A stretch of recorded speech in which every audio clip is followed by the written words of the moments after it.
Now, an interesting story. Apparently, a legal secretary named Terry Gardner in California returned to her home with a shaved head and something tattooed on her head, and her brother had called the police.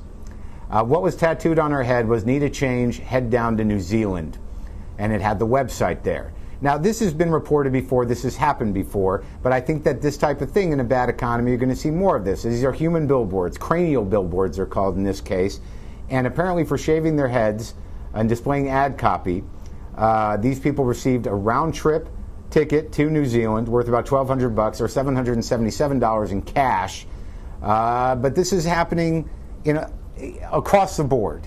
And it's a little disturbing, but this is the type of thing you see in economy. People are willing to sell themselves out, to sell out their bodies. It's a sort of a sellout in a more literal way than most. Like here's a series of photographs. This was a new advertising campaign for Burger King, which is very disturbing because it's not hard enough for people who are homeless or newly homeless. This ad for Paxil is also. Yeah, that guy deserves jail, but I mean, this is what medication does. This is the difference between humans and monkeys, like we saw yesterday with the case of Trevor the chimp on Xanax.